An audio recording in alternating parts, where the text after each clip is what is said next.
ये 24 year old mail है जिनका हमने कल गायनेकोमेस्टिया प्रोसीजर किया था। ग्रेड 2 गायनेकोमेस्टिया था।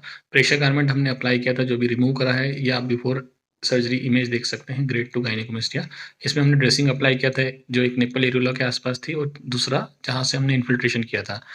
इन दोनों ही इंसिजन का जो स्कार है वो विजिबल नहीं होता है आफ्टर फ्यू वीक्स।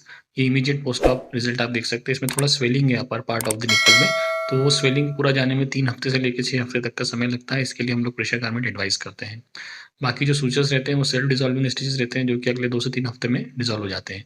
इसके बाद वापस से ड्रेसिंग की जाती है। टोटल जो ड्रेसिंग 3 से 4 दिन तक रहती है।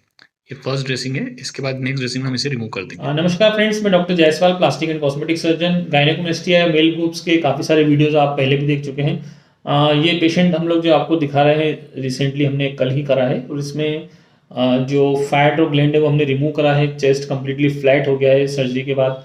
इसके बाद उसमें कुछ प्रेशर गारमेंट हम लोग एडवाइस करते हैं जो कि अगले 7 दिन तक मोस्टली पहनना रहता है। अगर साइज़ ज़्यादा बड़ा होता है तो फिर 2-3 हफ्ते भी पहनना पड़ सकता है।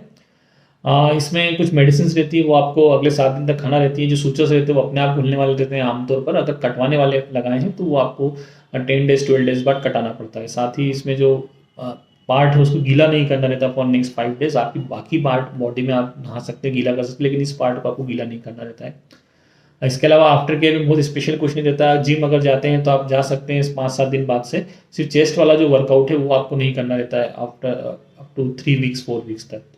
बाकी आप जॉब को रिज्यूम कर सकते हैं next day, same day travel करके जा सकते हैं। मोस्टली पेशेंट हमारे चले जाते हैं सेम डे, तो बहुत ज़्यादा आफ्टर केयर का ज़रूरत नहीं रहता है। जो कॉस्ट रहता है प्रोसीजर का वो ग्रेड के हिसाब से रहता है। रफली जो रेंज रहता है 35,000, 37,000, 45,000 इस रेंज में रहता है।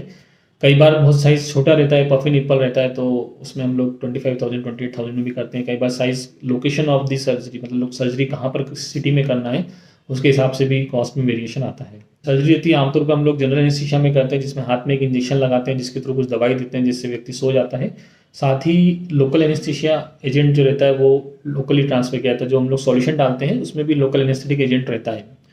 तो कंप्लीट जो प्रोसीजर होती है कॉम्बिनेशन ऑफ जनरल एनेस्थीसिया और लोकल एनेस्थीसिया कॉम्बिनेशन में रहती है। और पेशेंट को जितनी देर तक सर्जरी रहती है उतनी देर का एनेस्थीसिया रहता है। मतलब जस्ट जैसे ही एनेस्थीसिया सर्जरी खत्म होती है एनेस्थीसिया तुरंत बाहर आता है पेशेंट, और फिर हम लोग उसको बाहर शिफ्ट करते हैं। तो प्रैक्टिकली 40-45 मिनट का सिडेशन रहता है। और जो लोकल एनेस्थीसिया एजेंट हम लोग डालते हैं उसमें उसकी वजह से उसको पोस्ट ऑपरेटिवली पेन नहीं होता है। बाकी पेन कोई बहुत खास मुद्दा नहीं रहता है। बहुत आसानी से जो पेन किलर रहते हैं उसके द्वारा वो मैनेज हो जाता है। तो सेम डे ट्रेवल करके पेशेंट वापस घर जा सकता है। कई बार पेशेंट अकेले भी आते हैं, तो एडल्ट पेशेंट है तो अकेले भी प्रोसीजर के लिए आ सकते हैं।